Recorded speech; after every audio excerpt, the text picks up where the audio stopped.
The following podcast is a Dear Media production.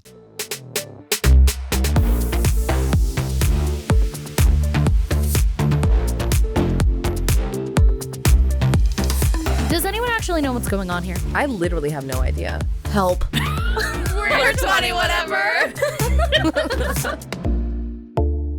Hi, and hey, and hello. Welcome back to 20 Whatever, and I am also welcoming myself back to this very couch. Back from maternity leave. Yes. I'm super excited to be back. I have missed this so much. Doing the podcast in long form is like one of my favorite things that we do online. And I was supposed to be back with Riayn and Paloma, but literally the night before we were going to do our first shoot back together, they got sick and we were trying to move everything around, and then they're in Legally Blonde right now, and then we're all going on vacation. We were like, we're not going to have time to film before the first July episode. So I'm going to be doing a couple of my own solo episodes, but not really solo because I'm having a variety of guests. First being Kenzie and Steven. Hey. Yes. But I am excited to see Riayn and Paloma this weekend I know. for their show. So Yeah. I heard Riayn said Paloma's like incredible. I'm so excited. I can't wait. I cry when I think about it. I know. I'm so excited. Those roles are just like so built for them. Perfect, And yeah. especially Paloma, like she just is Elle. Oh, You know? that girl was born to be on stage, born to be in front of a camera, born for that. Yeah. And almost everyone down here is making the drive up to go see it, right? I know. We're all going. Everyone, yeah, just different days. I Different think everyone's days. different, yeah. It would have been cool if we could all go together, but I feel like it's also good to like spread the love. We've got girls in every single show, I think. Yeah. Yeah. Yeah, we do, because you guys are Saturday night, right? Yep. We're Saturday Jess night. is Saturday day. I'm Sunday. Okay. Girls and Steve. Girls and Steve.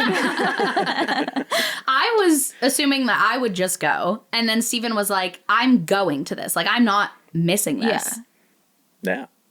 Also, get nice night out. Woo. Maybe that was it. You're like, away you're from not, the kids. Woohoo. you're not going out without me. Yeah. So I'm excited. Speaking of kids, plural though, that's why we're here, right? Yes. I really wanted to share my birth That story. was a nice transition from It Kenzie. was. Wow. Thank you so much. Is this really your first time? I'm a behind the scenes girl. I pick up on things sometimes, okay? Yeah, me and Kenzie are a little. Well, you know what? Let me speak for myself. I'm a little nervous to be on here. Oh, you can speak I have for my me comfort too. beer. I have yeah. my candies. So yeah, we're here for the birth story. Yeah, I definitely wanted to share my birth story on the podcast because I feel like I shared bits of it in the vlog and on Instagram, but like, you know, you don't really get to like get in the weeds of it. Like the unfiltered, the raw story of it all. Yeah. And it's a really easy topic for coming back. That's also it, yes. Because I also was a little nervous about coming back, especially coming back without Riayn and Paloma. Right. And that's like such an easy thing to talk about, something I'm really excited to share, so. And then for those who not know, you know, obviously I'm part of the birth story. Right. But You are Kenzie the was father. Well, everyone's like, so why is Kenzie here? Yeah, I'm like, why is Kenzie honestly, right. Correct. Kenzie so was why is Kenzie here? Kenzie was a big part of Alice's birth. Like Yeah, she well, not a big was part, but she was You were a big it part. was not a big part. But thank you guys. You were a big part. I had Kenzie and Steven and my mom in the delivery room. And then also, I stayed in the hospital 3 nights. Mm-hmm. And the third night, Kenzie came and stayed with me. And Yeah. Steven Little went home. Girls sleepover. Yeah. Yeah, which is like that's a big thing to be with a brand spanking new newborn and kind of surrender yourself to, you know, a no night of sleep. Although I think you guys got okay sleep given the Well, circumstances. I mean, I remember you were kind of like nervous about it too. You're like, I'm not worried about Alice or Sierra. I'm worried about Kenzie. And I was like, well, I have 2 kids. I've done this. I know. And also, I mean, what's the worst that happens? You know, she cries all night long. Well, for me, that's one night. Like the morning is still going to come and then I'm Yeah. going to go home and I'm going to sleep. But like being there for Sierra so she can like Yeah. rest and we can just like, I don't know. It was, I was fine. I could felt really also confident about it. Looking back on it, I could see how it would be kind of nostalgic to go back into that environment a little bit. Especially like low stakes, like I'm here to help out for a couple hours. Right. It's not my body that's been Cut open. Yeah, it was cool to have you there, especially because I feel like you're a comfort person for me, but also you help. Just being around you, I take things so much less seriously. because we're just cracking jokes all the time. I feel like you unintentionally make me hold it together better because I can laugh about it more. Oh, guys, is this just a podcast about No, Me? Or once we get past this part, you'll drop off a little bit. Okay, all right. Then it'll we turn can mute into my mic after that. No, because then you need to roast me about all the weird and stupid shit that I did. And just the funny shit you said. It was, that's the thing. It was like a very serious thing, you know, like you're having a serious C-section, but we were like laughing like a lot like, the whole time, except when you were throwing up. And I wasn't laughing about that. we can laugh about it now. I will say, like, in the same way for Sierra, like, it also really, I don't know, it was good for me. Like, I don't know, I haven't been with Kenzie a lot, like, outside of, you know, certain... What are you talking about? I'm at your standard house all life the time. scenarios. I haven't gone through... on family vacations. I haven't been through shit with Kenzie. I've never met this girl in my life. I have not been through shit with Kenzie before. So, like, you know, usually it's just like, fun stuff, like, low stakes. And it was cool going through this. Not because... her telling me our friendship's unserious. No, I would say going through stuff like this definitely elevates a friendship. You know, going through things like that. A trauma bond? Yeah. Where am I on your MySpace top 8 now? You know, I don't know. Kenzie's always been there through the hard things of life in this like domain of life. So what is that, like number 6? Right. No, that's way too low. No, I'm trying to be serious. Okay, sorry. I was still on MySpace top 8. Like, let me serious. reel into seriousness for a second. Okay. Like, you know, like before Grace, Don't look at me, Sierra. there was the miscarriage, Right, and yeah. for me as an individual, Kenzie was a big part of that. Sorry, I could tell the fun vibe got killed real quick. No, No, but really, we're like, so emo. when that happened, right, I am down in San Diego. Yeah. This has totally derailed the entire conversation. No, that's Kenzie's down here. Sierra's up in LA, like 2.5 hours away from me. And when this is kind of going down, Sierra's drip feeding information. It's like, oh shit, like, is this happening? And then I pick up my phone and I start texting Kenzie because I was like, I don't know who else to talk to. I'm talking to Kenzie. And at that point, I really had no trauma stuff with Kenzie. It was like, this is one of Sierra's friends. We hang out. She's an awesome person. But like, I need help, and she's the one I'm going to pick up the phone to. And she kind of she was the one who kind of, for me, was my source of like, because obviously Sierra's, by the time I got in the car, like, things were happening and it was not good. And, you know, I needed someone to talk to and figure out like what is going on and things like that. And that was, for me at that time, was Kenzie. You're absolutely right. Like, I don't know, Kenzie and I have been through so much together, a lot of hard stuff. And in terms of talking about the miscarriage, especially, like, you came over and you like sat on the couch with me for like hours on end, day after day, and like sat there and like we didn't have, like, that's the nice thing about our friendship is like, now I'm getting emotional. And you're getting emotional. I'm getting We're not supposed to emotional. be- I know, not yet. Supposed to be about Alice. You're supposed to be laughing at me. One of the nice things about our friendship is that we don't have to talk. Yeah. Like, you're a comfort person for me where like I don't feel like I have to put anything on or explain anything. Like, we can just be. Yeah. And especially in the postpartum recovery, that was amazing. Well, and you'd be like, oh, I'm going to go to sleep to my book on tape. And it's like about the presidents. So I'm like sitting there holding baby Alice. Sierra like puts her little mask on and she like turns the volume up. And it's like, and the 14th president of the United. And I was like, oh my gosh. Oh, it's a 5-hour long video essay. Okay. Yeah, that's a video essay. She's Yeah. like, I hope you don't mind. Quick pause while we hear a word from today's sponsor.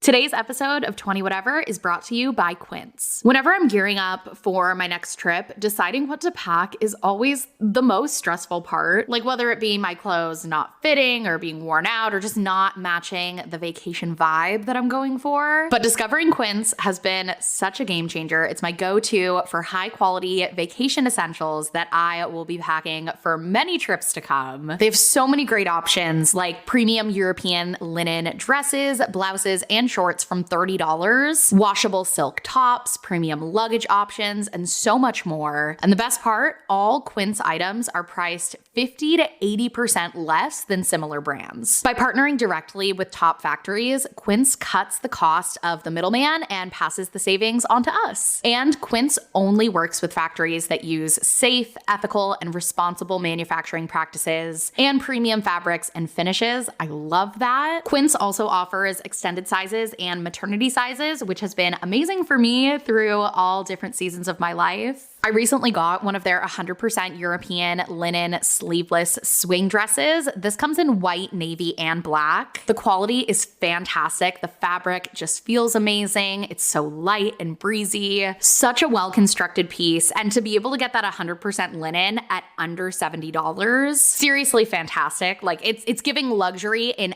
every element except the price, which like, what more can you ask for? I also got a Quince Mongolian cashmere crew neck a few years back, and it has held up phenomenally. It's so nice. It's soft. I'm also a big fan of their 100% organic cotton oversized cardigans. Perfect layering item to complete a look, and you really can't go wrong with their 100% European linen short sleeve shirts. Absolute closet staple and under $45. Pack your bags with high quality essentials from Quince. Go to quince.com/20 for free shipping on your order and 365-day returns. That's QUINCE.com/20 to get free shipping and 365-day returns. Quince.com/20.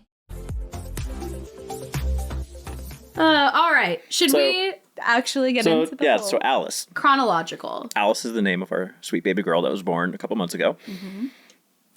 I will be 3 months postpartum next week. And how are you feeling? Good. I feel like you've done so well this time after like postpartum. Like you've just been like killing it. It's like seems like it's coming natural to you and you're just breezing through it from an outside perspective. I know it's not always like that on the inside, but thank you. Yeah, and I feel really good. Yeah. There are like hard moments, but overall I feel like in terms of like the routine and having 2 kids and managing all of that, I feel really good. I feel like my body image has been worse this time, but I feel like that is more internal and also something that like I can just kind of push to the side. You know, I'm like, we'll handle that later. We'll work on that later. Right now, let me just focus on like being as good of a mom as I can be to 2 kids. And so like, you know, bumps along the way, but I feel like overall I do feel really good. Well, and especially for how you got thrown into it, right? Like you obviously know you're going to have a baby soon, but like it kind of started kind of crazy. Yeah, it did. Steven, you want to kick it off with that? Such a great transition again. All right. So let's see. Kenzie's keeping the train on the tracks. No derailing here. See, that's like the behind the camera, like producer part of her brain. Yep. Like, here, let me steer you guys. And you help us. see. So anyways, yeah. So, okay. Going back to like, it was like Sierra's 36 weeks pregnant. We're getting towards 37 weeks. The plan all along was a scheduled C-section at 39 weeks due to just pre-existing stuff. And Sierra goes in for a regular appointment, does some blood work, and then we get a phone call. Well, they weren't even going to do the blood work. Oh, right. That's the thing. I went into the appointment just chatting about nonchalant. Yeah, the things that are going on. Anything bothering you? No, not really. Well, I feel a little itchy, but I imagine that's just my skin stretching. And she's like, well, where do you feel itchy? I was like, kind of like on my hands and feet. And she's like, well, your skin's not stretching there, so.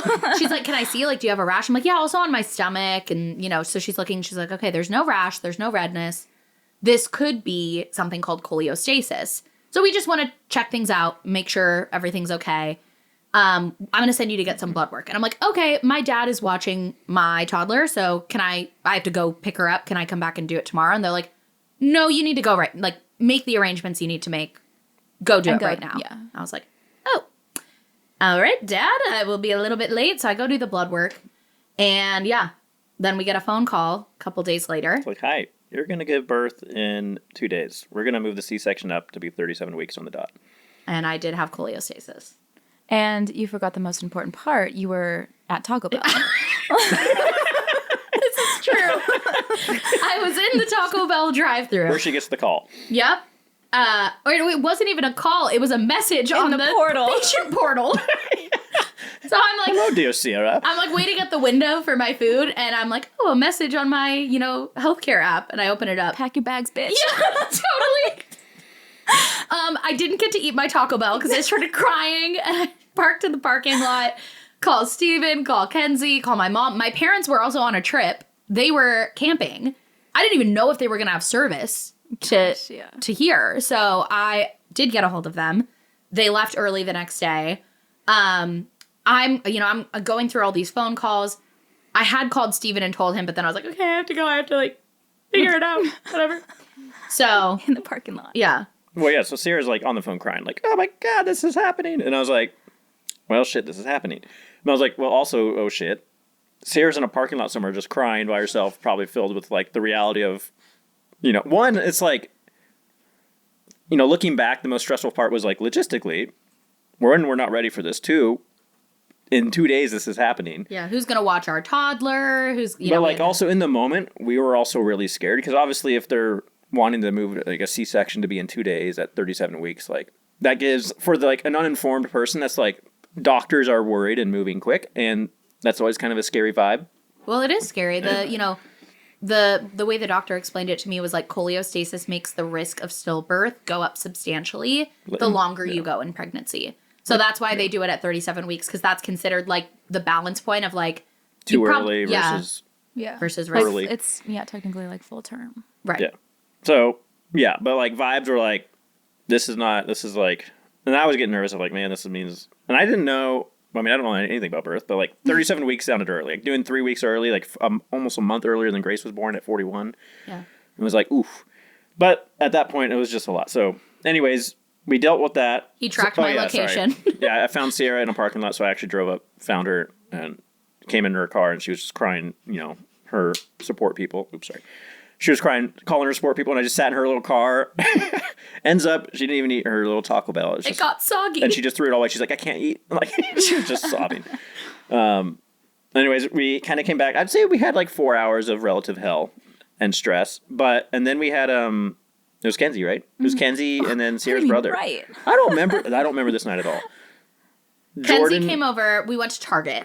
Yeah. Well, you guys were like second time parents. You were like chilling with your preparation. Like with Grace, I feel like everything was done so far in advance. Oh yeah. And then this time, that's what you mean by chilling. Like we just weren't. Yeah. done. This time it's like we had to do everything.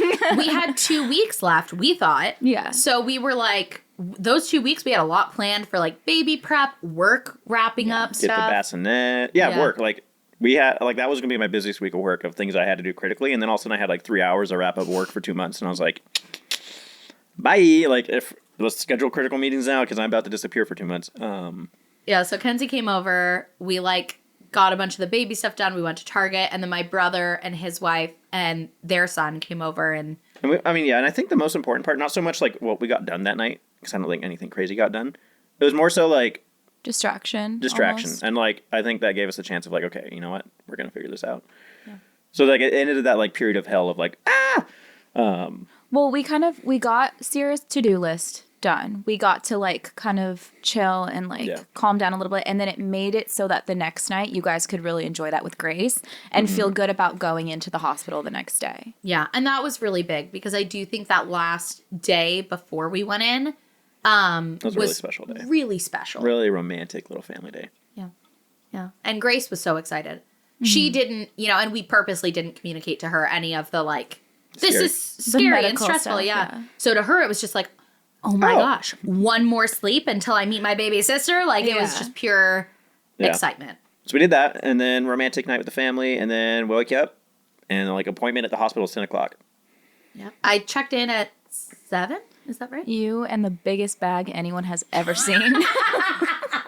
Sierra and every belonging she had checked into the hospital. I got roasted to shreds in the comments on my hospital bag video. Did you? Oh my God. But it's funny because your bag was actually pretty empty. It was just you had the space like. Yeah, and I had like the nursing pillow in there, which I didn't end up even using, and like things like that. It was comical the size of the bag. I will say, except for the nursing pillow, I used every dang thing I packed. Well, and it's funny too because I feel like like there was a couple important things that you didn't have, like the fan charger. Yeah. The fan died after like 5 minutes and you were so sad. If it makes you feel any better, I feel like from my perspective as a husband walking through a hospital, I feel like large suitcases with just a bunch of crap is so in right now. It's like if you sit outside L&D, labor and delivery, you just see these guys walk in. For those of you who don't know. Don't worry, guys. I was there. There's a lot of big suitcases coming through. But I do feel like there's a thing of people liking to be like, when I gave birth, all I brought was a pair of underwear and a toothbrush. And that's it. And so, being an overpacker is... Some people like to use the stuff that the hospital has, but some people are really comforted by having their own stuff. And I think that's you. And also, you like to shower. there. And Yes. a lot of people don't like to shower. Well, actually, I don't know if a lot of people. I didn't shower. Yeah. I was like, I just want to Yeah, come and home. it's like also the context of like, you know, with a C-section, you're there for like 3 or 4 nights. Totally, So, like, yeah. there's a lot of context, and you know, at the end of the day, the moms are going through hell, and like whatever the hell gets them through that. Give me my damn big Sierra wants suitcase. to bring her freaking. If that makes you feel like a little bit Suitcase the happier, size then of a like child. bring him in. Just So I roll in with my big pink suitcase. Steven has notes, by the way, so that's why I'm kind of looking to him of like, Oh, sorry. and then what happened? Because honestly, I've blocked out so much of this. Yeah. as I mean, it was also almost 3 months ago. Almost 3 months ago, but I feel like And you just were on drugs for a I was majority on of drugs. Yeah. So okay, so my notes start on the first day. We checked in at 10 a.m. Oh, So surgery is at noon. okay. That's what it was. That's right. She got the IV in right away in her hand, which That was maybe my biggest battle of birth. Yeah. I mean, yeah. Sierra's hyperventilating, crying. She goes, I'm sorry, I feel like a little bitch. And then the doctor comes in. She's like going over the risks, right? She's like, like, first of all, kind of scary, right? She's like, yeah, like there could be, if we can't stop the bleeding, we'll have to take out your uterus. And she's like, that's fine. What's next? Yeah. We're like, hell. So you were just in tears, sobbing, fighting for your life with this Yeah. IV, but they can take your uterus? Which was really weird this time, having a scheduled C-section. Like, there's so much to compare a scheduled C-section versus how would you last time was not scheduled? Unscheduled. Unscheduled, yeah, Yeah. because it wasn't quite emergency. That's when like you don't even sign the paperwork. They're just rush you. running you down This the was hall. like in half an hour you're gonna give surgery. We'll see you in there. Yeah. So like I don't know. But this was like, all right, we've got plenty of time. You're prepped. You're this. You're that. So it was weird. It was weird having to be really calm going into that. Yeah. The doctor tripped on the way out, and I just saw Steven be like, huh? She's about to do Sierra's surgery. She's tripping on the way out. She like stumbled over her feet and was like, "That lady's about to handle my wife's organs." At 12:04, we walk into the OR, so right on schedule. Yeah. And they were doing the spinal anesthesia. And you did good with that, right? I know you were really scared for that, but I feel like from what I heard, you Yeah. There was a it little bit well. of drugs that helped, but Yeah, they gave me vibe was good. what was it called? The thing they gave me before they did it? I did not write down any medicine names. This is probably what I should have done. I do remember the anesthesiologist as he was, because I was like, yeah, I get a little bit nervous about needles. He's like, okay, I can give you something before. It's the Michael Jackson drug. And I was like, the what? You're like the one that killed him? Because be careful with that, please. Yeah. It was something they gave that was really low dose, just to kind of lighten the vibe. Yeah. To like kind of take your anxiety off a little bit, so that way you could kind of sit there and do it. Yeah. It wasn't the fentanyl, right? No, it 'Cause wasn't that was fentanyl. No, this was something else. It had a different name. like- I don't remember. All I remember is that he referred to it I won't even speculate. As You the did Michael get fentanyl Jackson drug. afterwards. Yes. though. Yes, that is. and Stadol, which is that fentanyl? I don't know. I don't know. Stadol was crazy, but we'll get to that. So Sierra had requested I go in for the anesthesia because she wanted me to hold her hand and tell her everything was going to be okay. And you did that wonderfully. Thank you so much. Thank you. Propofol?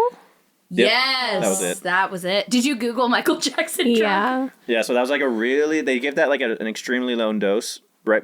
Just as a way to like, if someone's really nervous for the needles and stuff, which Sierra has, almost a phobia with needles, Right. it really helped take the edge The off. IV. I do remember though that I just talked a lot Yeah. when they were doing And generally, anesthesiologists do not like people in when they're like working with the back, because like they were working with big, scary needles. Like they don't need anyone being like reactive to what's going on to the sweet patient, let alone anything else. Like it's supposed to be very careful, but they were evaluating the situation and said, "Yeah, you can come in, just stay with her, hold her hands, sit right here, and don't move." Yeah. They probably also wanted to come in and like meet you and clock that you were like Yeah. calm. And they're like, this is the girl who freaked out about the IV. Like, let's just make her comfortable. Yep. She did that when she got that drug. She was much happier and cracking jokes. Love that for you. And so then that took about 15 minutes, and then I left the room, the OR. You left? I left the OR because When they were like prepping you, because he came out to the hallway with us. That's it right. it took about 15 minutes for them to prep you, lay you down, prepare, get everyone in there, count the tools, etc. And then 12:34, when they're ready to make the first incision, they call me in, and I'm all in my thing. Also, we skipped the part where I had to wipe you down. Lame. With the, what was it, like iodine thing? I don't know. It was like a surgery wipe, like basically just wipe you down head to toe. Yeah. I had like- to like put my arms out and see if it's just like It was given the vibe of like, you And know, then back. Sierra comes out to air dry. the instructions said air dry. I didn't want to wait alone in the bathroom. Yeah, so as soon as I walk in, I sit in a chair and like doctors are head down cutting, which is I hate so much. I really hate sitting in there. I just think it's so crazy that like this surgery happens awake. It totally makes sense. You low key were like, you don't want to just like be under for this? Like, are you sure? I can't speak with like, you know, I'm sure it's different so much like with the perspective of like there's a baby in me and I want to be there like when baby comes out, but like as a bystander and as a Steve, I'm like, Lord, Put just me I, under. I would put me out, wake me up, I'll hold the baby, and like, you know, Bliss. yeah, I don't need to be awake during open abdomen surgery. Oh my gosh, I feel like I'd be like, do you have a clear tarp? I think that's a thing you can request. I hope not. I would not want that. I've watched so much Grey's Anatomy. I'm like, do you need help? So yeah, I really, so like with Grace, I feel like I made some mistakes in the OR that I think I talked about previously. But anyways, yeah, this time I made no mistakes. Mistakes being he peaked last time. Let's not get ahead of He ourselves. saw them holding my uterus out of a bowl. I went to go cut. So what they do, because they cut the umbilical cord, right? So they get the baby out right away, but then they leave like a little stump, and then usually they have dad come over and cut off the stump. And then when I did that, I turned around and like Sierra's uterus was like a foot above her body, and I'm like and like open torso, and I'm like, Mother of God, like I'm never gonna see her the Soul same. left the body. So this time I was like, I don't need to cut that little umbilical stub, guys. We're good. Like I'm just gonna stay right here behind the tarp. So then the surgery started, and I wrote down lots of pressure when they took her out. So it's like, well, That's the weirdest thing. Oh, I also had a spinal anesthesia instead of an epidural this time. Because they prefer to do a spinal anesthesia, but if you already have the epidural, they just like crank it up, is my understanding. and it's far more effective, Right. because of like what it is. So the spinal anesthesia, I went fully numb within like 30 seconds of them doing it from like the nips down. Like could not feel a thing. But it is so weird still how even though I'm feeling nothing, right? When they were testing it after they did it, like, do you feel this? Do you feel that? I'm like, nope. I know they're cutting me open. I feel nothing. But the pressure when they're stretching the skin to pull out, such a weird feeling. I've never had a C-section, and I remember you saying the pressure, and I was like, what do you mean pressure? And you're like, it felt like someone was sitting. And I was like, how? Yeah. I don't understand. I don't get and it. like, and I think an important part that's missing in that like pressure word is like her body's also kind of being thrown around, right? So Right. she's I'm, like, laying on a table. shaking. But that's the thing, right? I can picture the tugging. When she's like the pressure, it felt like someone was sitting on me, and I was like, that is so interesting. And you're like, you're right. So like they're actually in there, like kind of like pushing organs out of the way, and maybe like that's why. there's a lot of movement going on in the abdomen. Like we're literally creating a hole to get to the uterus. So like there's things pushing around, and like another thing. So the incision is like that big, and they pull the skin open like to a hole that big. That's So like crazy. Yeah. the clamps that like do surgery's wild. Shout out to doctors because y'all are crazy. But yeah, so they stretch the skin out. So like there's already that going on, and like as you're in, you're pushing things. Also, this is probably TMI, so I'll lower it down. But like, and at the same point, like as they're moving things and tugging, like there's lots of tugging. So like Sierra's body laying down, right? So tarp kind of right above the chest, and she's just sitting there like staring at the sky, like they're like. Oh my God. I like the And, like, turbulence. And Yes, she's the sitting there, I'm turbulence. sitting holding her hand like, everything's fine. The only thing I can liken the pressure to is as a child, sometimes when my brother and I would wrestle, my older brother, he would at a running start leap up and like jump on and like land on my stomach, like sit on my stomach to pin me down. It felt like the doctor was doing that. Like logically, I know the doctor didn't just take a running start from the side of the room and like Body slam you. Yeah. yeah, but that's what it feels like. Yeah, I mean, think about That's when so someone jumps on you, what's happening? Your organs are getting squeezed, right? That's really all Yeah. that's happening. And in this case, things are being shoved aside, lifted That's up, true. tucked in a corner. Like you're being. You're being thrown around.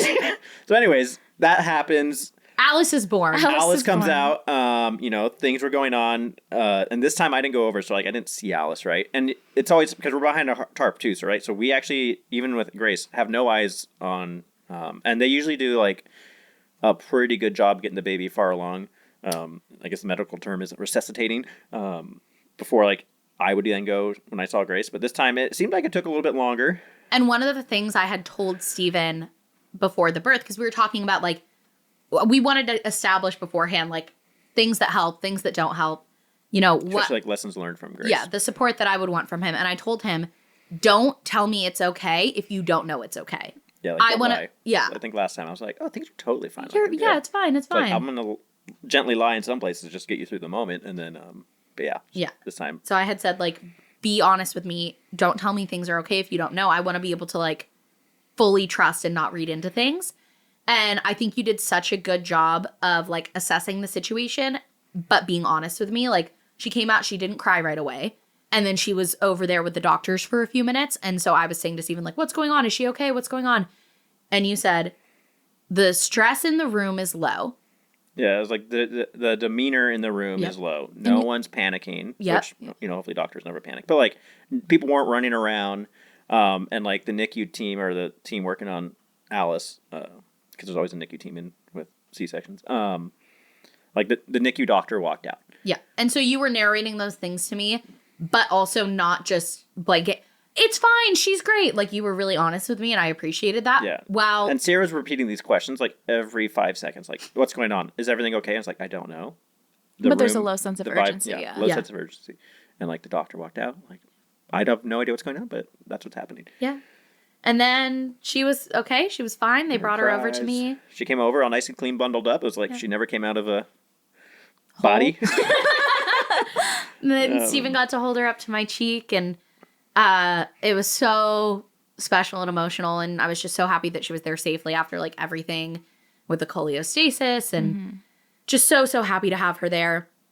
And with the C-section, it, you know, what was it, like 10 or 15 minutes of them stitching me up after? Something like that. And so I wanted Steven to hold her there the whole time. And he was, I guess, in, like, an uncomfortable position trying to lean down. So he kept moving her away, and I'd be like, bring her back. I wanted to be, like, cheek to cheek with her. You tell this part from your perspective. Yeah, so, you know, Sarah's on an OR table, right? So these big hospital beds. And I'm kind of on a little stool to the side. So all of a sudden I have this newborn. Is, like, literally minutes old. So I'm like, you know, she's fragile. So I'm like holding her really confidently. Like, I'm trying to hold her, like, as tight as I can. And then Sierra's like, I want her snuggled up right next to my face, ear to ear, like, you know, just cute. And so I was, like, in this really strange position, and, like, even stranger because, like, I'm holding on to her so tightly. And I feel like the cleaning up part, I mean, the whole time there's, like, vacuums and suctions. Oh my God. Like, you know, we're still in the middle of an open abdomen surgery. Right. So I'm, like, leaning over, and, like, Sierra's still shaking, and I'm, like, kind of holding her. And then, like, yeah, actually Sierra's still shaking, so I kind of have to, like, shake the baby with her shakes to, like, you know. Keep her cheek to cheek. And I'm getting really sore. And I'm also just, like, sweating profusely because I'm so stressed out and nervous. You sweat so much holding her. The doctor goes, oh, I think she peed, and hands her to the nurse to change her diaper. Like, and she's like, nope. And I was like, guys, I think it's me. I'm a sweaty dude. And this time I was like, this poor baby was just drenched in the back of the towel. Anyways, so I'm holding her there, and, like, I'm really uncomfortable. And, like, I'm just not digging it. And I'm like, hey, Sierra, like, you know, I'm getting really sore. I'm gonna pull her over here. No, you said. What did I say? You were bending over and holding her, and I said, you moved her a little bit. I said, bring her back. And you said, well, Sierra, this is really uncomfortable. And I said, oh, you're uncomfortable. And the nurses and the doctors Everyone laughed. So she's literally getting shaken around with her open abdomen. And I I was like, my back hurts Steven a little goes, yep, all right.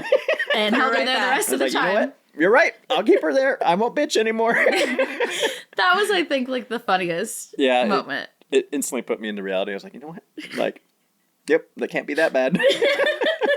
In 5 minutes, I'll forget that this pain ever existed. And it was punctuated by the comedic effect of my body shaking back and forth.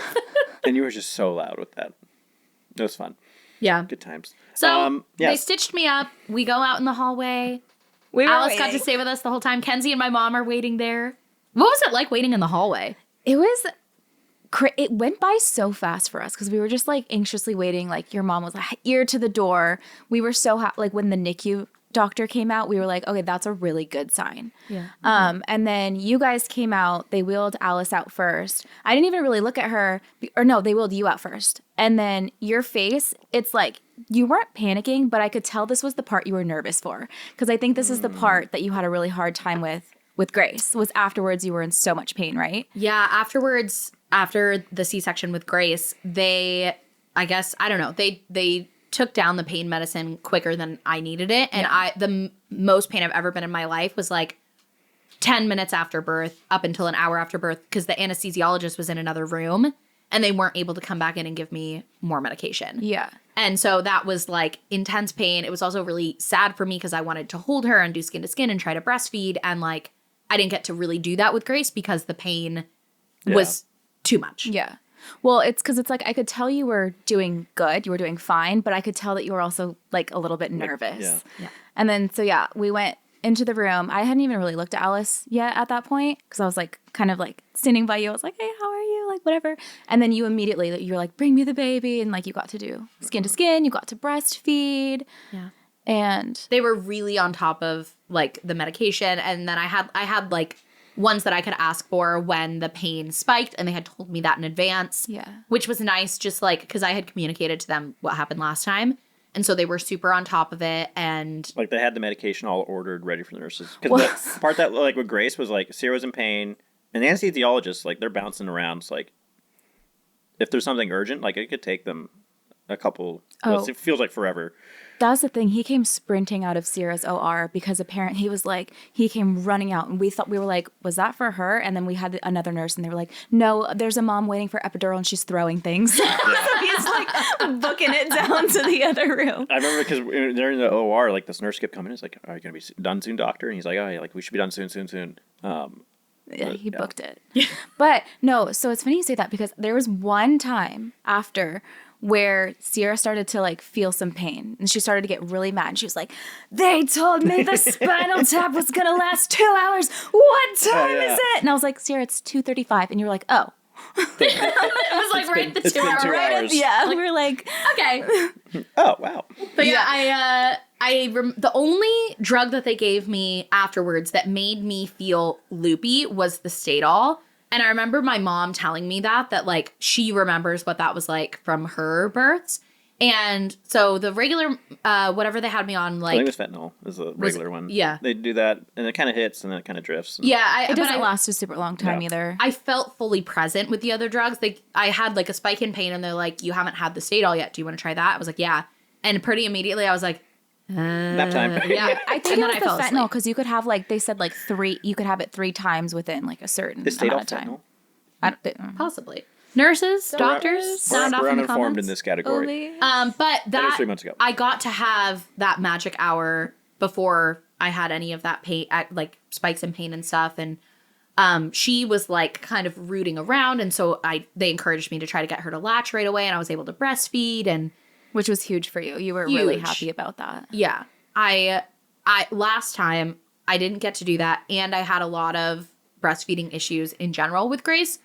Who's to say if those things are correlated or not? But for me, I just, from the beginning with Grace, it never came easily. Mm-hmm. And this time it has been super easy. And so getting to have that right off the bat was huge. And I remember like looking at you a couple hours after birth. I don't know. My sense of time with all of that is so warped.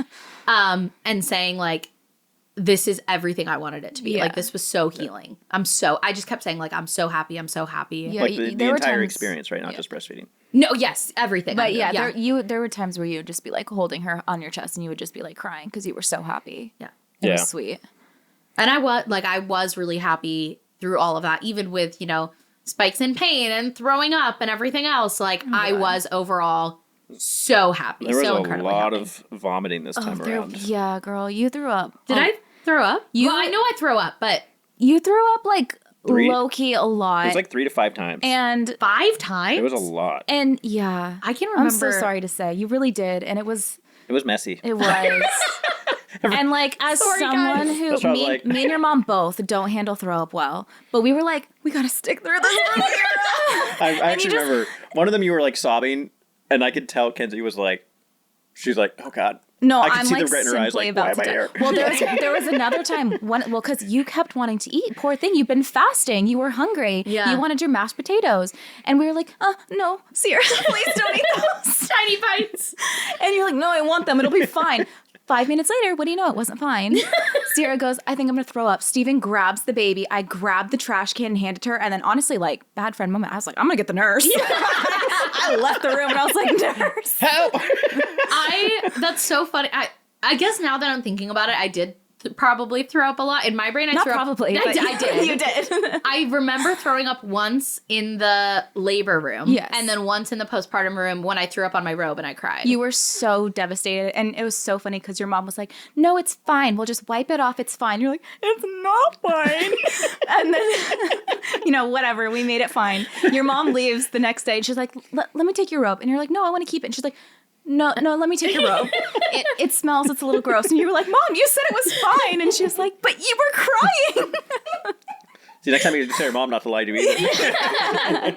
Speaking of me crying, I do remember it was the night after I gave birth. So like that first day giving birth, still hadn't gotten out of bed. And the nurse who had first came in had said like, I was like, oh, do you guys have the juice, the guava juice? Because the guava juice there hits. 10 out of 10. Absolutely. Like worth the C-section. Worth For everything. the baby, yes. And the juice. the guava juice.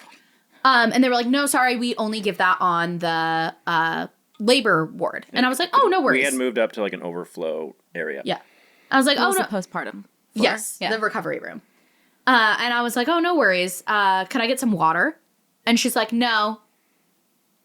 And just looks at me and then laughs. And I was so thirsty and so emotional. And she laughed. Emphasis on the emotional part. Well, and she came over and she kind of like grabbed you. She's like, I'm just kidding. Like, I'll go get you some water. Yeah. And she had jostled your IV though too, which was also like a big That's right. She trigger went for over you. and she like moved my hand like that. Like, Yeah. I'm just messing with you. And she walked out. And I remember just Sierra, eyes welling up with tears. We all look at her. We're like, oh no. Sierra just starts crying. I didn't like that. She starts bawling. And I'm like, Sierra, like, hormones are rushing through your body right now. Like, it's okay. It's okay that you didn't like that. And you were like, thank you for saying that. I was really thirsty. You were, and you were really upset about that. I was so upset. Like, that was, like, traumatizing for me in the moment. Like, you're telling me I can't have the juice? That's fine. You don't get the juice. It's not fine, but it will be. But now you're telling me I can't have water, and then you made my IV hurt. And that's where I draw the line.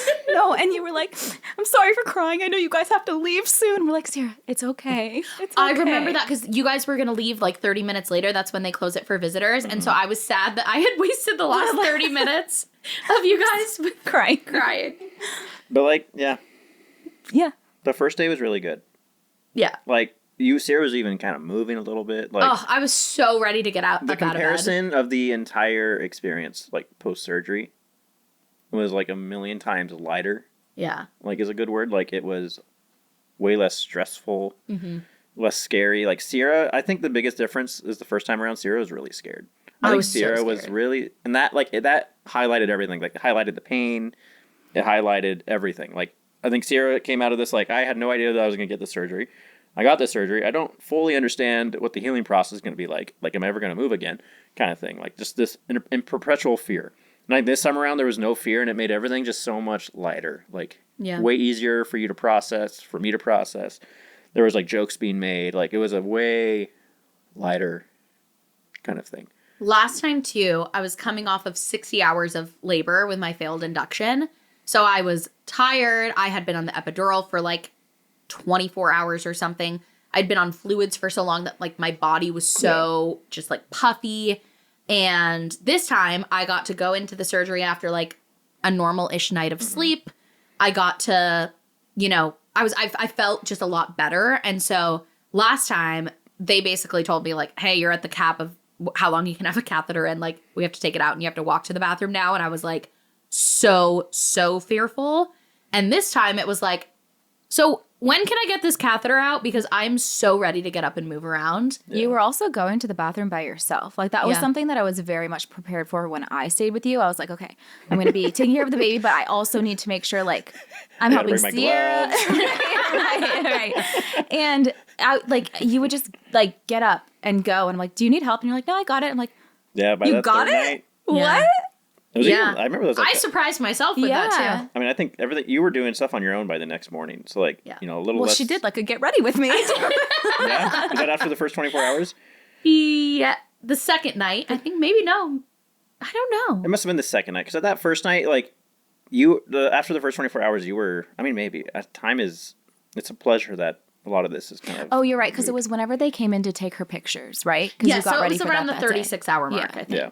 But yeah, I felt really good, and my whole like postpartum experience in the hospital was really good. I came off of like the heavy pain medicine really early. Mm-hmm. I got the catheter out early. I just felt so good, and I felt like so present with her, which was really nice, and like just so happy to have her there safely, and just like that like rush of hormones that made me cry over not being told I could have ice water was also the same rush of hormones that made me just feel this like intense motherly bond. Yeah. You know? I mean, every 5 minutes you were just, I'm so happy. Yeah. Yeah, I'm looking at my notes here. So that first night, so at 6 a.m., so a little less than like 20 hours after surgery, Sierra was out of bed, catheter out, everything disconnected. So she was able to like go to the bathroom. That was nice because there's so many like wires and monitors, and when you have the catheter in or when you're on these certain drugs, they have to take your blood pressure every so often, so you have to keep the blood pressure cuff on, and you know, a million little things. So it just felt nice to be like disconnected. And you were transitioning to like Tylenol, ibuprofen only, like pain management. Baby fed 3 times solidly throughout the night. Yeah. All to say, it went well. Alice was really sleepy, so I remember we had to like do some weird feeding things to like kind of feed her. Yeah. But, that's another thing. Alice, because I was so worried about 37 weeks. Alice was like perfectly happy, healthy. Nothing was needed. Yeah. Maybe a little more like sleepy than Grace was, but yeah, from our perspective, she was sleepy. Yeah. Which they said happens with babies who are earlier. Yeah. But and then Sierra had her first meal at 6 a.m. that morning. My first meal that I didn't throw up. Yeah. Her first successful meal. Yeah. And that's where my notes ended. Wow. Kind of the first 24 hours. Because I think after that, it became, like, in my opinion, we could have gone home. That second night would have been probably a little early. Like, that third morning. Yeah, and that's when the doctor came in and she's like, hey, like, I can clear you to go home today if you want, or you can stay up to 4 nights. That's covered by insurance, like, whatever you want. And so I decided to stay one more night after that, but not the 4th night. Yeah. And I think that was perfect. That was good. We were ready to get out of there. Like, the hospital had we had exhausted the help that the hospital had to offer us. Well, it had kind of served its purpose. You guys were, like, ready to. Yeah, we were ready. And, like, I started leaving. Like, I was getting Grace home and getting her situated at home. Like, I kind of detached from, like, the hospital experience a little bit. And that's kind of where Kenzie came and stepped in to replace me. That's why Kenzie was there at night. It wasn't just like at home taking a bath. You know, like, she also just really wanted to come all the time. Grace, like she came. I thought you meant Kenzie. Well, I was there every day too. Yeah, but Grace really like we brought her in the first like full day after I recovered. She came in that morning, stayed for like an hour with my dad, and then went home. And then my dad was like, "Hey." She keeps asking if she can go back. Like, can we come back and visit again this evening? And we were like, yeah, sure. And so, like, she just really wanted to be there. She was so excited. She was. It was really cute. Really cute. It was cute. She was walking. My mom said it like she was walking down the hospital hall, like holding her little present that she had gotten for Alice. And, she saw the nurses and she goes, I'm going to see my baby sister. And like, so sweet. Coloring pictures for her. And really, really sweet. And I also wanted to get home for her, This was No, you know what it was? It was freaking Easter. That's, like going way back to the beginning when this all happened. I remember this. Like, this was like in the Taco Bell parking lot, throwback to that. Right. So Sierra's going through all the crap that she's scared about, right? And one of these things that she kept saying was like, oh my God, this could interrupt Easter. Like, I have to be home by Easter I want to do an egg hunt with Grace in the backyard. And I was like, who gives a shit about Easter? Like, God, we'll tell Grace Easter's next week, next month, whenever. I was literally. Like, Easter has to be like on the bottom of our worry list right now. No, and it was up there for her. It was. Throughout the whole We're like birth. trying to get baby stuff. And she's like, oh my God, look at these eggs. Sierra. As a parent, one of the things that I think is so special is getting to create holiday magic. And everything was about to change for Grace. And I just wanted to be able to do this for her. And for this to be a normal holiday for her. And so being able to go home on Saturday so that I could be there on, Easter Sunday and the morning and the egg hunt and all of that was really special. And if I may, I think it was also like a coping mechanism for you. I think for sure. you also wanted it to be normal for you. Yeah. So like, that's true. Even with this, I still want to have this Easter that we had planned on the day that we had planned it. Well, we're like in Target and she's like, well, do I have to get something for Alice too? Now she's going to be here. I got her like a little outfit. I did. Yeah, because I think if it was just Grace, you would have been more willing to move things around. But I think it was also like you had to hold on to that Sunday of like, this is when Easter is. This is the day we're going to be out in the freaking backyard looking for eggs. Mm-hmm. And sure enough, we were there Sunday morning, woke up, and the Easter Bunny came. So yeah. And then my parents and my brother and his wife and his son all came over to our house, which was nice. Because we were supposed to go to my parents' house. But being in a car was so painful at that stage in my recovery.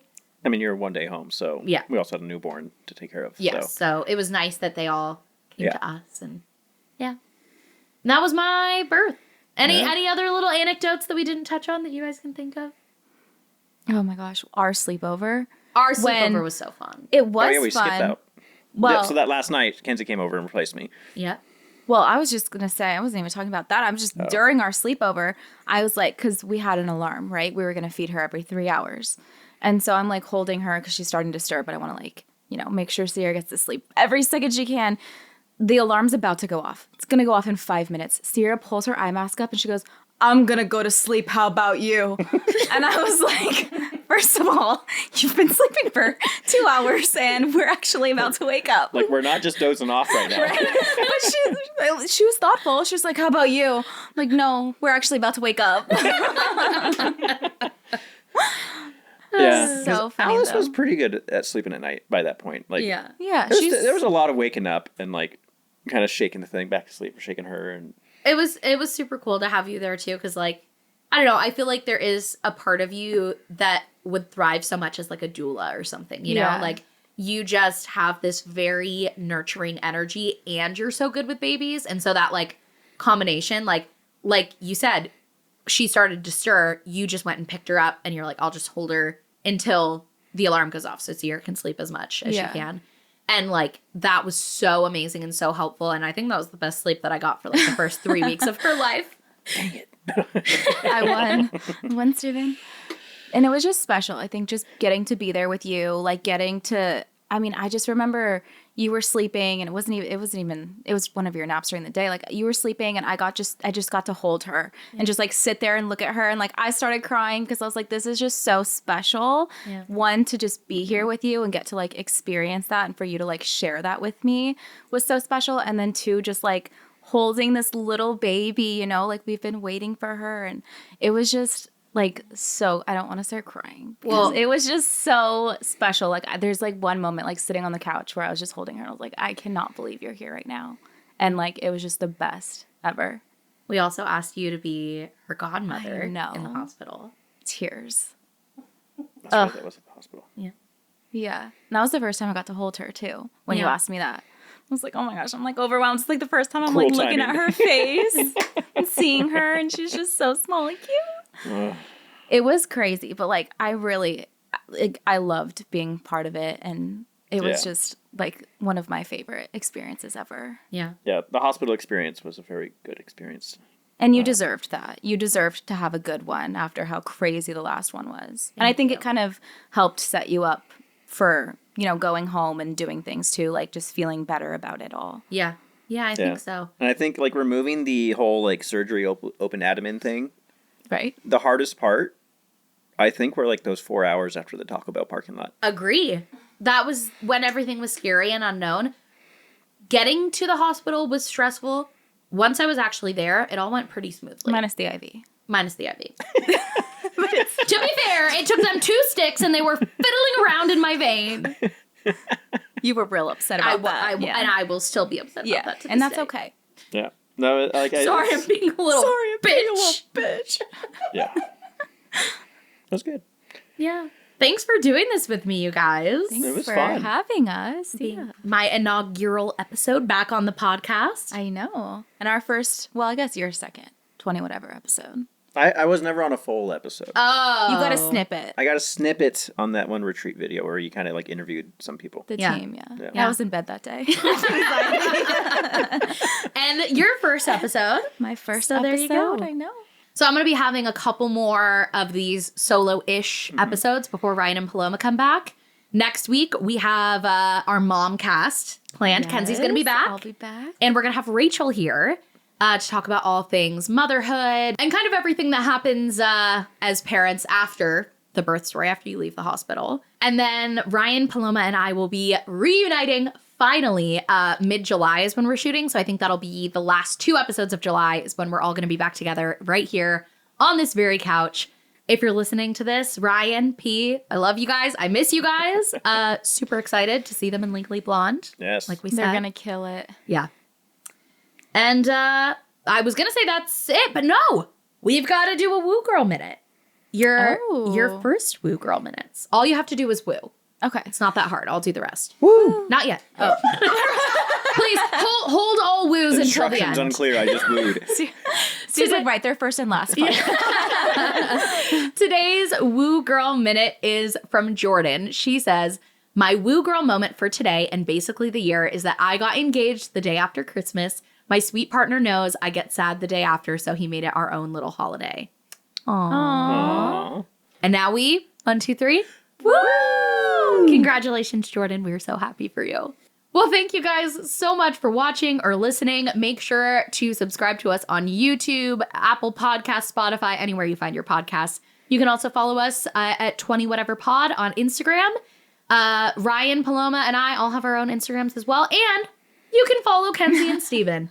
So I'll link you guys in the description as well. Our moment, Steven. Yes! Thank you for watching, and have a great day.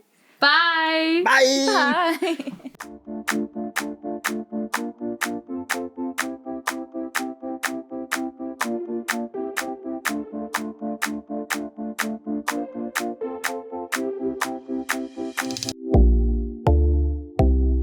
Please note that this episode may contain paid endorsements and advertisements for products and services. Individuals on the show may have a direct or indirect financial interest in products or services referred to in this episode.